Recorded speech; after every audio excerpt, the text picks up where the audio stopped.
तो बेलाडोना के बारे में फेमस है, angel when well and devil when sick. जब वो अच्छी है तो वो बहुत अच्छी है, और जब वो उसकी तबीयत खराब है तो वो बहुत बड़े डेविल की तरह एक बहुत ही भद्दा बिहेवियर प्रेजेंट करती है बेलाडोना। उसके कुछ रीजंस हैं, वो रीजंस को भी अंडरस्टैंड करेंगे और पूरी पिक्चर पर्सनैलिटी टाइप को भी और की नोट्स को भी। मेन की नोट्स इसके जैसे आपने बोला, रेडनेस, सडननेस एंड थ्रॉबिंग। यहां पर उसकी पल्सेशन, उसको तो महसूस होगी ही होगी, आप भी देख सकते हैं, फट फट फट फट फट फट का होना, ये थ्रॉबिंग जरूर होगी उसमें। और थ्रॉबिंग उसमें बहुत मार्क्ड लेवल पर मिलेगी। रेडनेस, सडननेस सारी के हम डिटेल में बात करते हैं। It's derive from the word belladonna. Bella means beautiful and donna means lady. तो ये बेलाडोना जो प्लांट है, इसका जूस यूज किया जाता था आईज को ब्राइट करने के लिए, बहुत थोड़ी मात्रा में डालने पर लोकल इन्फ्लेमेशन प्रोड्यूस करता है, इसलिए चीक्स को और आईज को ब्राइटन करता है, क्योंकि वो लोकल इन्फ्लेमेशन थोड़ी सी प्रोड्यूस करता है। ज्यादा अगर वो अप्लाई करेंगे तो ऑब्वियसली वो उनको हर्ट करेगा, तंग करेगा। पैथोलॉजिकल एक्शन, हम हमेशा बात करते हैं, होम्योपैथी का कोर प्रिंसिपल है कि what it can produce the same it can cure. जो कुछ वो प्रोड्यूस कर सकती है वही चीजें वो एज अ पोटेंटाइज्ड फॉर्म क्योर भी कर सकती है। इसलिए हम हर रेमेडी के स्फीयर ऑफ एक्शन को, उसके पर्टिकुलर एक्शन को अंडरस्टैंड करने की ज्यादा कोशिश करते हैं साथ में।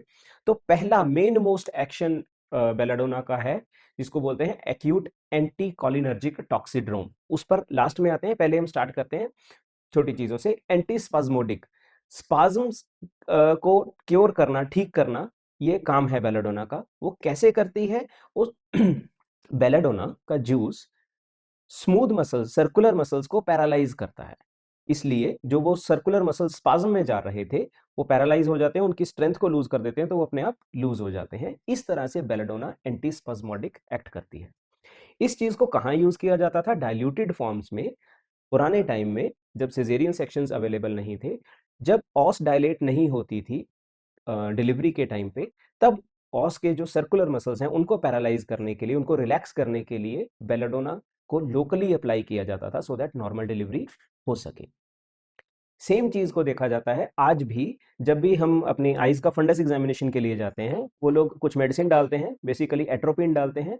उस एट्रोपिन के कारण ये मसल्स पैरालाइज होते हैं, कुछ समय के लिए नम होते हैं, एक्शन लूज करते हैं, और वो हमारे पीछे फंडस को एग्जामिन कर पाते हैं। ये एट्रोपिन की आज भी यूटिलिटी है। थर्ड इंपॉर्टेंट थिंग इज कि पहले इसको ज्यादा यूज किया जाता था टू रिड्यूस द लैक्टेशन। वो केसेस जहां पर मदर बोलती है कि बेबी बड़ा हो चुका है लेकिन मुझको फीड नहीं बंद हो रही है, या फिर बेबी फीड नहीं एक्सेप्ट कर रहा है, मुझे फीड ज्यादा हो रही है, इसके कारण मुझे प्रॉब्लम हो रही है। तो उस फीड को ड्राई अप करने के लिए, उस फीड को बंद करने के लिए लोकल फॉर्म में यूज किया जाता था बेलाडोना को, और पोटेंसी, लोअर पोटेंसीज में भी बेलाडोना इस चीज को इस्टेब्लिश करती है। नेक्स्ट आता है इन सारी चीजों का जो जनरल है, जो एक सिंगल टर्म की अगर हम बात करें तो that is acute anticholinergic toxidrome. एक टॉक्सिक लेवल पर पैरासिम्पथेटिक नर्वस सिस्टम को ब्लॉक करना बेलाडोना करती है। इसके कंट्रास्ट में सिंपथेटिक नर्वस सिस्टम को बहुत ज्यादा एक्साइट करना वो स्ट्रेमोनियम करती है। ओके, तो उस एंटीकोलिनर्जिक इफेक्ट के कारण ये स्मूथ मसल्स को रिलैक्स करती है, शॉर्ट ड्यूरेशन के लिए पैरालाइज करती है, और अगर बहुत ज्यादा अमाउंट में इंजेस्ट हो जाए तो इसकी टॉक्सिकोलॉजी भी यही है कि ये उसको टोटल पैरालिसिस में ले जा सकती है। तो ये एक्यूट कॉलिनर्जिक टॉक्सिड्रोम के क्या इफेक्ट्स आते हैं अलग अलग सिस्टम्स पर, उसको हम देखते हैं। Skin, dry, hot, flushed skin without any sweat. ये सेम चीज प्रेजेंट होती है बेलाडोना की पैथोलॉजी में, आगे हम रूब्रिक्स में देखते हैं। आईज में डाइल्यूटेड प्यूपिल्स लोकल लेवल पर भी और पोटेंटाइज्ड फॉर्म में भी। Blurred vision and photophobia, glairy चीजों की तरफ देखने पर जो एग्रेवेशन होता है उसमें भी बेलाडोना बहुत इंपॉर्टेंट रोल प्ले करती है। Mouth, dry mouth and difficulty in swallowing, detail में आगे भी आएगा, लेकिन एक्यूट्स में सोर थ्रोट इसका और हेडेक बहुत कैरेक्टरिस्टिक रहते हैं, और उन कैरेक्टरिस्टिक हेडेक्स, फीवर्स, सोर थ्रोट्स के कारण ही बेलाडोना क्रॉनिक लेवल पर भी हम पहचान पाते हैं कि ये क्रॉनिक केस, आज प्रेजेंटेशन एक्यूट नहीं है इसकी, लेकिन बेसिकली ये बंदा बेलाडोना ही है। हार्ट के लेवल पर रैपिड हार्ट बीट और टेकिकार्डिया प्रोड्यूस करना, बहुत ज्यादा जोर से दिल का धड़कना, ये प्रोड्यूस करता है। सीएनएस, ब्रेन के लेवल पर बहुत ज्यादा restlessness, confusion, hallucination, delirium, seizures and coma. सबसे इंपॉर्टेंट, मेनिंजाइटिस। बेलाडोना बहुत जल्दी मेनिंजाइटिस को प्रोड्यूस करती है, जिसके कारण ये सारे सिम्टम्स आते हैं, कंफ्यूजन, डिलीरियम, सीजर्स वगैरह। इसके थोड़ा सा मैं शॉर्ट केसेस की भी बात करूंगा आगे कि हम ये सिम्टम्स को कैसे देखते हैं पेशेंट्स में, पेशेंट क्या बोलते हैं, जिसे हम जिसको हम ट्रांसलेट करके इस रूब्रिक्स तक या इन एंट्री पॉइंट्स तक आते हैं। जीआईटी ट्रैक्ट, उसमें नोजिया, वॉमिटिंग, उल्टी जैसा मन होना, यूरिन का रिटेन होना और कॉन्स्टिपेशन होना, ये क्रिएट करता है। बेलेडोना का सिंगल एक पत्ता भी अगर इंजेस्ट हो जाए पूरा, तो वो भी टॉक्सिक हो सकता है। और दो बेरीज, अगर इसके जो छोटी फ्रूट्स होते हैं, जो बेरीज होती हैं इसके, अगर दो बेरीज भी इंजेस्ट हो जाएं, एक बच्चा खा ले उसको, तो वो लीथल हो सकता है। एक स्टोरी थी, किसी डॉक्टर ने बताई उनके कॉलेज टाइम की, कि उनके कॉलेज की फार्मेसी में जो काम करते थे, स्टाफ थे, वो लोग ड्रिंक करने के लिए कोई भी होम्योपैथिक मेडिसिन का को पोटेंटाइज्ड फॉर्म में 3200 पोटेंसी में पी जाते थे वो लोग, जस्ट कि हम अल्कोहल इनटेक कर रहे हैं, काइंड ऑफ। उनको पता नहीं था कि इसकी क्या टॉक्सिकोलॉजी किस चीज़ की हो सकती है। तो एक बार उस बंदे ने बेलाडोना 30 पी ली, थोड़ा सा ज़्यादा अमाउंट में, and the very next day उसको जो भी चोकिंग वगैरह हुई and he was dead. 30 potency में भी, जिसको हम मानते हैं कि जिसमें कोई पार्टिकल नहीं है, फिर भी वो इस तरह की टॉक्सिक सिम्टम्स प्रोड्यूस कर सकती हैं रेमेडीज। ओके, तो belladonna is one of the most toxic things. Belladonna को बोलते हैं it is the Prince of congestion. Congestion create करना, कंजेशन क्या है, एक ही जगह पर बहुत सारा ब्लड फ्लो का क्रिएट होना, उसकी कार्डिनल रेमेडीज में से है बेलाडोना। लेकिन वो कंजेशन कंजेशन और भी बहुत सारी रेमेडीज प्रोड्यूस करती हैं, लेकिन बेलाडोना के कंजेशन में खास क्या है, इसमें बहुत ज्यादा सडननेस है, बहुत जल्दी से कंजेशन को क्रिएट करती है। और ये सडननेस बेलाडोना पेशेंट के हर सिम्टम्स में आपको देखने को मिलेगी। इसीलिए हर मटीरियल मेडिका कोट करता है कंप्लेंट्स और pains that come suddenly and go suddenly. अभी अच्छा भला खेल रहा था बच्चा, अभी मैं अच्छा भला काम कर रहा था, एकदम से मेरे को तेज दर्द होने लगा। तेज दर्द हुआ सो हुआ, ठीक कैसे हुआ? ठीक भी वो ऐसे ही होता है कि अभी मैं, मदर बोलती है कि मैं अभी ये दर्द से चिल्ला रहा था, मैं पानी लेने के लिए गई हूँ इसके लिए, जितनी देर में आई तो तब तक रे मस्त बिल्कुल ठीक भी हो चुका। वो कह रहा है मेरे को दर्द नहीं हो रहा है। इतनी जल्दी कंप्लेंट्स का अपीयर होना और इतनी जल्दी कंप्लेंट्स का डिसअपीयर होना, सिम्टम्स का हट जाना, ये सब बेलाडोना की सडननेस को पॉइंट करता है। उसके साथ है वायलेंस एंड वेहमेंस। इसकी इंटेंसिटी एकदम से आती है और बहुत बढ़ के आती है, इसलिए इसको वॉल्केनो के साथ कंपेयर करते हैं। तो इसको वो लिखते हैं कि डॉक्टर कैंट लिखते हैं the baby goes to bed hale and hearty, अच्छा भला सोया बच्चा, लेकिन आधी रात को, बीच रात में एकदम से वो उठा और उसको कन्वर्जन होने लग गए। वो इतनी सी देर के अंदर, मे बी एक फ्राइटफुल ड्रीम के कारण या जिस भी वजह से, इतनी सी कुछ चंद घंटों, चंद मिनटों के अंदर वो मेनिंजाइटिस क्रिएट करके डिलीरियम, हाई फीवर और कन्वर्जन्स भी प्रोड्यूस कर सकता है। इस तरह की जब पैथोलॉजी आपको देखने को मिलती है, उस समय पर आप बेलाडोना के बारे में जरूर जरूर सोचोगे, खास करके अगर थ्रॉबिंग, रेडनेस और हीट के साथ आपको मिल जाए पेशेंट। अब जब भी आप कन्वर्जन्स का कोई पेशेंट देखो, ये चीज स्लाइड में नहीं है, आप चाहो तो नोट कर लेना, तीन चीजों को आपको जरूर इंक्वायर करना है हर कन्वर्जन के पेशेंट से। पहला, इसके ये कन्वर्जन्स स्टार्ट कैसे हुए, पेशेंट को क्या लगता है कि क्या रीजन है उसके कन्वर्जन स्टार्ट होने का, कोई इमोशनल रीजन है, कोई वैक्सीनेशन का रीजन है, किसी भी तरह का रीजन है, उस रीजन, अगर आपको कोई स्ट्रांग रीजन मिलता है तो बहुत इंपॉर्टेंट है कन्वर्जन के केस को प्रिस्क्राइब करने के लिए। दूसरी इंपॉर्टेंट चीज है ऑरा। ऑरा क्या होता है, आप पेशेंट से डायरेक्टली पूछोगे कि ऐसे कोई साइन एंड सिम्टम, ऐसे कोई लक्षण जो आपको अंदाजा दिला देते हैं कि अब मुझे कन्वर्जन हो सकता है, मैं कहीं ना कहीं सेटल हो जाऊं। किसी को हो सकता है, कोई कहे कि मुझे पेट में दिक्कत होती है, कोई कहता है कि मुझे आंखों में ब्लरिंगनेस स्टार्ट हो जाती है, कोई कहता है कि मुझे यहाँ पर पल्सेशन स्टार्ट हो जाती है, कोई कहता है मुझे चक्कर सा आने लग जाता है, कोई कहता है मुझे कुछ रेड फ्लैशेस दिखने लग जाती हैं। कोई भी सिम्टम जो आपको इंडिकेट करता है कि अभी संभल जा, नहीं तो कन्वर्जन हो जाएगा, ये चीज़ें बहुत ज़्यादा इंपॉर्टेंट हैं अगर आपको मिलती हैं। सिंपली ऑरा लिख के सॉफ्टवेयर में सर्च करोगे, रेपर्टरी में बहुत सारे रूब्रिक्स हैं ऑरा से रिलेटेड, और मोस्टली आपके अच्छे क्योर्ड केसेस यहाँ से जाएंगे कन्वर्जन्स के। तीसरी इंपॉर्टेंट चीज, कन्वर्जन्स में मोडालिटीज बहुत ज्यादा इंपॉर्टेंट होती हैं, कि जब आपको क्या चीजें हैं, क्या फैक्टर्स हैं जो कन्वर्जन को ट्रिगर करते हैं। डॉक्टर साहब, पीरियड से पहले कन्वर्जन होते हैं। डॉक्टर साहब, जब मेरी नींद डिस्टर्ब हो जाती है तब मुझे डर लगता है कि मुझे कन्वर्जन्स हो जाएंगे, और एक दो दिन, एक दो रातें मेरी लगातार नींद डिस्टर्ब हुए तो मुझे कन्वर्जन्स हो भी जाते हैं। डॉक्टर साहब, जब भी मैं कोई, सपोज जाते हुए कहीं ठोकर लगी, एकदम से वो पेन उठा, तब मुझे पता है कि मैंने फेंट हो जाना है या मुझे कन्वल्शन आ सकता है। तो इस तरह की इन 3 चीज़ों को, पहला कॉजेटिव फैक्टर, दूसरा ऑरा और तीसरा ट्रिगरिंग फैक्टर, इन 3 चीज़ों को हमेशा कंसीडर करना जब भी आपके पास कन्वल्शन का पेशेंट आए। तो अब हम अंडरस्टैंड करते हैं बेलेडोना के पेशेंट में ऑरा के क्या सिम्पटम्स रहेंगे। ऑरा में वो बोलते हैं कि मुझे ऐसा लगता है कि मुझे यहाँ पर पेट में कुछ घबराहट सी होनी शुरू होती है और वो मुझे ऊपर तक उठकर आती है। ये सिम्पटम्स का होना very much indicative towards pulsatilla. Starts in the upper extremity and extend to mouth. यहाँ पर घबराहट सी या कुछ होना शुरू हो जाता है मेरे को, और उसके बाद वो मेरे ये ड्राइनेस शुरू होती है, और उसके बाद वो ड्राइनेस मेरे मुंह तक आ जाती है, और उसके बाद मुझे पता ही नहीं होता मेरे साथ क्या हुआ, मुझे कन्वर्जन हो जाता है। उसके बाद तो मैं सीधा बेहोश होकर ही उठता हूँ। जस्ट उसके बेहोश होने से पहले के क्या सिम्टम्स उसको याद हैं, they can be aura symptoms, और वो बहुत इंपॉर्टेंट हो सकते हैं प्रिस्क्राइब करने के लिए। Clutching in the throat which makes him swallow. मुझे गले में थोड़ी सी घुटन शुरू हो जाती है, मैं कुछ स्वॉलो करना चाहता हूँ उस चीज को, लेकिन मैं स्वॉलो कर भी नहीं पाता हूँ। इस पर्टिकुलर सिम्टम का होना बाकी के पिक्चर के साथ सीधा सीधा आपको बेलाडोना पर लेकर जाता है। और worse from the least touch, doctor साहब उस समय एक ऐसी स्टेट हो जाती है मेरे को कोई भी हाथ ना लगाए, वरना मुझे पता है कि अभी कन्वर्जन आ जाएगा। अगर अगर वो जब मेरे को कुछ कुछ सा महसूस हो रहा है पेट में, अगर मेरे को किसी ने हाथ लगा दिया तो पक्का है कि मुझे कन्वर्जन आएगा। लेकिन अगर वो, शायद हो सकता है कभी कभार के 2-3 मिनट मैं वैसे ही आराम से खुद को कंसोल कर लूँ, ईज कर लूँ, डीप ब्रीथ कर लूँ, तो शायद मेरा वो कन्वर्जन बच जाए। इस तरह की प्रेजेंटेशंस बेलेडोना के पेशेंट्स अक्सर देते हैं। ओके, नेक्स्ट चलते हैं हम, differential diagnosis of congestion remedies. और कौन कौन सी रेमेडीज हैं जो टॉप लेवल पर कंजेशन को क्रिएट करती हैं। First remedy to think is amyl nitrosum. Amyl nitrosum में क्या रहता है, उसमें भी फ्लशिंग्स है, उसमें भी एकदम से कंजेशन क्रिएट हो रही है हेड पे और फेस पे और सारी जगह। लेकिन उसकी जो ये रेडनेस है अमाइल नाइट्रोसम की, वो टेम्परेरी है, वो थोड़ी सी एरिया में आएगी। बेलाडोना पूरे का पूरा लाल बन जाता है टमाटर जैसा। लेकिन अमाइल नाइट्रोसम में सिर्फ चीक्स पर या कुछ एरिया पर जहां पर कंजेशन जा रहा है, सिर्फ वहां पर ये फ्लशिंग और ब्लशिंग रेडनेस होगी, बाकी नहीं। दूसरा, अमाइल नाइट्रोसम को एयर की क्रेविंग होती है।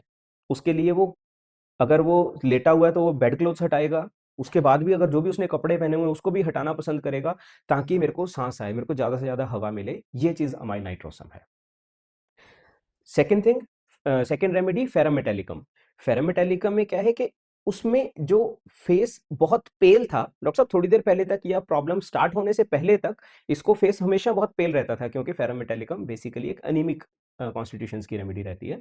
तो वो पेल फेस एकदम से रेडनेस में आना शुरू हो गया, दिस इज फेरामेटेलिकम। अगली चीज फेरामेटेलिकम के बारे में डिफरेंशिएट कैसे करेगी बेलाडोना से, कि बेलाडोना वाली सिवियरिटी, इंटेंसिटी और सडननेस फेरामेट कैरी नहीं करता है, बिकॉज फेरामेट बेसिकली अनीमिक है। और थर्ड रेमेडी है ग्लोनाइन। ग्लोनाइन में उसको बहुत ज्यादा हैवीनेस और वेट महसूस होता है अपने ऊपर। बेलाडोना में क्या रहेगा, डिलीरियम रहेगा और वायलेंस रहेगी। ठीक है, तो ये कुछ कंजेशन की लीड रेमेडीज हैं जिनको हम फिजिकल्स पर डिफरेंशिएट कर रहे हैं।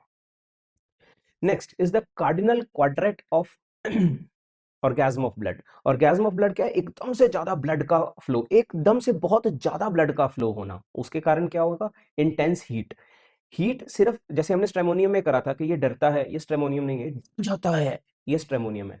उसी तरह से हीट, और भी सल्फर भी हीट कैरी करती है, कितनी सारी और रेमेडीज हैं जो हीट को कैरी करती हैं। लेकिन बेलाडोना के बारे में खास क्या है, डॉक्टर कैंट लिखते हैं कि डॉक्टर या अटेंडेंट्स जब उसका बुखार टच करने के लिए उसको हाथ कर टच करते हैं, बुखार देखने के लिए, हीट देखने के लिए, तो आप कह रहे एकदम से अपना हाथ विड्रॉ करोगे, यार इतना गर्म, इतना गर्म कि वो एग्जामिनर के हाथ तक को जलाता है। इस तरह की जब हीट आप देखते हो, फर्स्ट रेमेडी टू जो आपको क्लिक करनी चाहिए वो बेलाडोना है। दूसरा बर्निंग, वो पेशेंट को खुद को जब इतनी, हमें इतनी हीट महसूस हो रही है तो पेशेंट के लिए वो कोयलों जैसे, जैसे कुछ जल रहा है, डॉक्टर साहब भट्टी में जैसे है, कुछ इस तरह का महसूस हो रहा है। और उसके बाद तीसरी चीज आती है इसके लिए सबसे इंपॉर्टेंट, रेडनेस। बेलाडोना की रेडनेस डल या विनस या ब्लूइश या हल्की रेडनेस नहीं होती, ब्राइट रेड हो मिलेगा अक्सर आपको belladonna. Face, eyes, throat, skin, अगर सोर थ्रोट है तो गला पूरा लाल, एकदम ब्लड रेड जैसा गला देखने को आपको मिलेगा अक्सर। और वायलेंट थ्रॉबिंग, ये और ये दोनों पट पट पट पट आपको देखने को भी मिलेंगे कि इतनी ज्यादा इसको हो रही है। तो ये इन्फ्लेमेशन के कार्डिनल साइंस, विद उसके साथ उसकी उस सडननेस, जिस इंटेंसिटी के साथ वो आया उसको ऐड कर दो, तो दिस इज बेलाडोना। नेक्स्ट चलते हैं हम आगे। Mental sphere, the furious delirium, जिसके कारण डेविल व्हेन सिक वाली स्टेट आती है। बेसिकली उस आमतौर पे बेलेडोना की ये डिलीरियस स्टेट मेनिंजाइटिस के साथ आती है, उसके मेनिंजेस में इन्फ्लेमेशन होती है जिसके कारण वो डिलीरियम में जाता है। तो उस डिलीरियम में उसके आमतौर पे सिग्नेचर तौर पे एक्शंस क्या हैं? किसी को काटना। एडल्ट्स में वो लोग कहते हैं कि डॉक्टर साहब मेरा दिल करता है किसी चीज को मैं जोर के काट लूं, या नहीं तो मैं सिर्फ अपने दांत ही जोर के प्रेस कर लेता हूँ। जब वो थोड़ा-सा उस स्टेट में होते हैं कि वो गुस्सा कंट्रोल कर पा रहे हैं क्योंकि वो मैच्योर हैं, तो इस तरह की प्रेज़ेंटेशन देते हैं। अदरवाइज़ वो कहते हैं कि मेरे को मन करता है जब मेरे को फ़ीवर होता है कि मैं कुछ चीज़ तोड़ दूँ, कुछ फोड़ दूँ, कुछ ना कुछ किसी तरह से बस खुद का वो रिलीज़ करूँ। ये चीज़ हो सकती है। या वो बच्चे हैं तो एक्चुअली चीज़ें फेंक सकते हैं, डॉक्टर साहब ये अच्छा भला बच्चा है, ये तो हमेशा कहने मानने वाला बड़ा ही प्यारा-सा बच्चा है, पता नहीं इसको एकदम से क्या हो गया, ये बुखार में ऐसा बिहेव कर रहा है। एक तो ये है वायलेंस जो बेलेडोना में अक्सर मिल सकती है। दूसरा, हेलुसिनेशंस, ये पूरी सोलेनेसी फैमिली को घोस्ट, डरावने चेहरों का दिखना, काले एनिमल्स का दिखना, डॉग्स, वुल्फ्स का दिखना, बड़े-बड़े इंसेक्ट्स का दिखना, ये सब डिलीरियम्स पूरी सोलेनेसी के हो सकते हैं। विद रेडनेस, हीट के साथ आते हैं, सडननेस के साथ आते हैं, तो हम बेलाडोना के बारे में ज़्यादा सोचेंगे। इम्पल्स टू एस्केप, ये बहुत इंपॉर्टेंट है क्योंकि यहां पर ये स्ट्रेमोनियम के साथ डिफरेंशिएट करता है। स्ट्रेमोनियम के साथ क्या है कि उसको क्लिंग करना है, जो है उसको बस पकड़ लो और बस क्लिंग कर जाओ उसको बुरे हाल से। लेकिन बेलेडोना का क्या है, इसको भागना है, उसको चिपकना है, इसको भागना है, निकलना है वहां से जस्ट एकदम से जल्दी से। तो ये दोनों तरह के रिएक्शंस सोलेनेसिए के एक्यूट मियाज्म में देखने को मिल रहे हैं, स्ट्रेमोनियम और belladonna. Then is confused muttering. ये कंफ्यूज्ड मटरिंग वाला जो एक फेज है, ये अक्सर हम लोग मिस कर जाते हैं, लेकिन ये बहुत इंपॉर्टेंट फेज है। जब मेनिंजाइटिस उस लेवल तक सेट इन नहीं हुआ है, उस समय पर क्या होता है, मेरे पास एक केस था जब मैंने बेलेडोना कराई थी तब दिखाया था। एक डॉक्टर हैं, उन्होंने मेरे को कांटेक्ट किया कि उनका एक केस कोई रिकवर नहीं कर रहा है। मैंने बोला ठीक है, वीडियो पे देखते हैं केस को। उसको वो सुबह से सो रहा है फीवर में। फिर उसको उठाया तो मैं किथे हैं, मैं कहाँ हूँ? अच्छा। फिर उसको पूछा तुम कहाँ हो? मैं घर पे हूँ, चाचू के पास हूँ। वो कंफ्यूज्ड से आंसर्स दे रहा है और उसके बाद वो फिर सो जा रहा है। इस फीवर उसको 101 है, लेकिन इस तरह का डिलीरियम आ रहा है। 101 101 फीवर पे इतना ज्यादा डिलीरियम नहीं आना बनता है, तो ये डिलीरियम कैरेक्टरिस्टिक हो जाता है। अगर ये 105 105.5 इतने तेज फीवर के साथ आ रहा है, तो जरूरी नहीं है कि वो हमेशा बेलाडोना ही होगा उस समय का डिलीरियम। लेकिन 100 101 फीवर में भी इतना स्लीपीनेस और डिलीरियम का होना, बाकी और सिम्टम्स भी थे, हमने बेलाडोना दिया और उसके बाद उसको कोई फीवर रिलैप्स नहीं हुआ, जो 5-7 दिन से बहुत हाई फीवर चल रहा था। मोस्टली फीवर्स में जब आपकी मेडिसिन सही है तो विद इन 24 आवर्स आपका फीवर रिस्पॉन्ड करता है रेमेडी पे। नेक्स्ट चलते हैं हम। हाइटेंड सेंसेस अगेन, क्योंकि उसका पूरा नर्वस सिस्टम ऑन एज है, बहुत ज्यादा एक्साइटमेंट में है, तो उसकी सारी सेंसेस भी बहुत ज्यादा हाइटेंड हो जाती हैं। उसको टेस्ट, स्मेल, साइट, हियरिंग सब इतनी तेज हो जाती है। वो सेकंड फ्लोर पर है, लेकिन ग्राउंड फ्लोर पर अगर उनका घर का दरवाजा खुला और कोई एंटर कर रहा है तो उसको वहीं से पता लग जाएगा कोई आया है नीचे। अरे भाई कोई नहीं आया, अभी आएगा तो आवाज आएगी। जो आवाजें किसी को नहीं सुन रही हैं पर एक्चुअल में है, उनको भी ये सुन पा रहा है, ये होती है एक्यूट सेंसेस। 4 घर दूर कहीं कुछ बन रहा है और इसको स्मेल आ रही है यहाँ पर, दिस इज एक्यूट सेंसेस। ठीक है, रूब्रिक हर सेंस के आपको एक्यूट मिलेंगे। Taste acute, hearing acute, smelling acute, ये सारे रूब्रिक्स हैं। Next is over sensitivity. Over sensitivity कैसे? हल्की सी नॉइस, हल्की सी लाइट इसको बहुत ज्यादा तंग करती है। इसका नर्वस सिस्टम इतना ज्यादा और कभी हर स्टिमुलस को झट से पकड़ के तंग हो रहा है बस, तो इतना ज्यादा तंग होना। अब ये एक और मोडालिटी है इसमें, जारिंग एग्रेवेशन। इसको डॉक्टर केंट ने बड़ा अच्छा एक्सप्लेन किया। वो कहते हैं कि पेशेंट को सिरदर्द की प्रॉब्लम हो रही है, पेशेंट लेटा हुआ है या पेशेंट को बुखार है, जो भी है, आप उस पेशेंट के पास बात करने के लिए गए, उसके बेड साइड गए, और वो कहेगा कि मेरे बेड को टच मत करना। क्यों? अगर आप बेड को हल्का सा भी टच करोगे तो उससे एक थोड़ी सी वाइब्रेशन आएगी मेरे बेड में, और वो तक मेरे को बहुत ज्यादा तंग करेगी। इस लेवल की सेंसिटिविटी का होना इज वेरी मच इंडिकेटिव कि ये पेशेंट बेलेडोना हो सकता है। उसको चाहिए क्या? Pure rest, silence, darkness. Stramonium को डार्कनेस बिल्कुल नहीं बर्दाश्त होती है, लेकिन बेलाडोना को एक लेवल तक डार्कनेस चाहिए कि मैं आराम से बस सुकून से लेटा रहूं, कुछ भी मुझे तंग ना करे। Next is draft sensitivity towards cold air. हल्की सी ठंडी हवा इसको बहुत ज्यादा तंग करती है और इसको हेडेक या इस तरह के सिम्टम्स अपीयर हो सकते हैं। थोड़े से रूब्रिक्स देखते हैं हम फाटक रेपर्टरी से जनरल्स के। फाटक repertory, burning 3 marks, congestion, throbbing all over the body, dryness, sudden effects, mucous membranes bright red, convulsion and spasm, delirium, 3-4 marks remedy for delirium, and delirium with frightful visions is belladonna. एकोनाइट बहुत नजदीक आ रही है क्योंकि एकोनाइट turmoil in circulation की remedy है, एकोनाइट cold wind से aggravation होने वाली रेमेडी है, एकोनाइट एक्यूट मियाज्म की रेमेडी है बेलाडोना की तरह, और एकोनाइट इंटेंस फियर्स कैरी करती है, लेकिन उसका फियर ज्यादातर फियर ऑफ डेथ पर होता है, बेलाडोना का मोर फियर ऑफ घोस्ट के साथ रहता है. ओके